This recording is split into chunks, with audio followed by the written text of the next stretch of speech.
Well, Mr. Rinze, how do you go about convincing people to stop this kind of acts? Because from your submission, it does appear as though this is an industry. You mentioned the fact that there's poverty. So if people think that we have to feed, what do you do to stop that?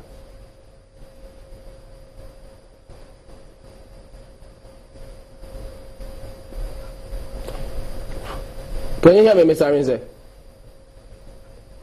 Well, I did ask that, how do you... Sorry. Go ahead, yeah. He was asking that if this is an industry and there is poverty in the land, you know, how do you convince people that this is not the way to go?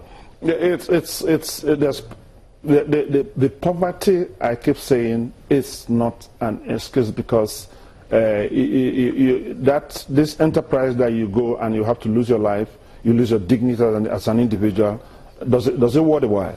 And the countries that you're going to actually are going through lots of trouble.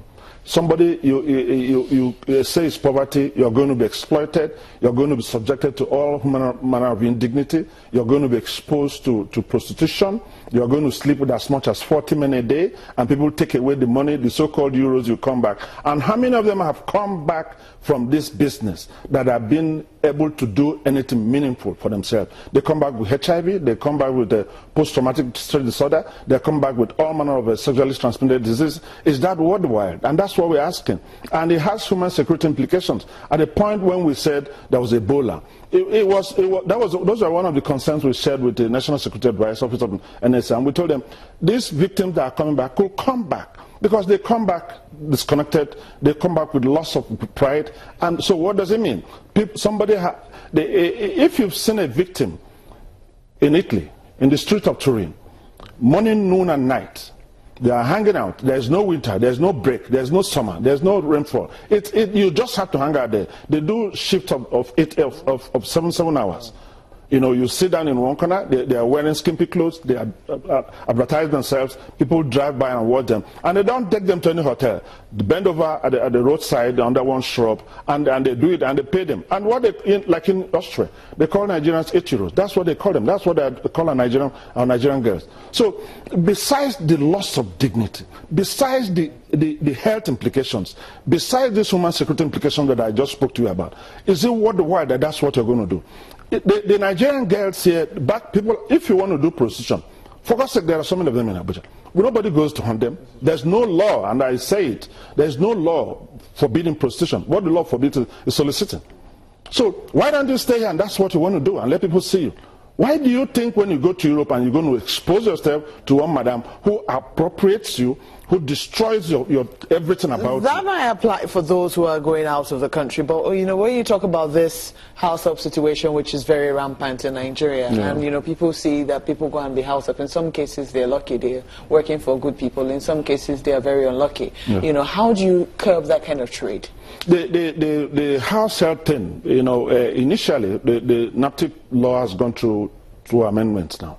The first amendment was in 2005, and we came out, it was a blanket ban on house help.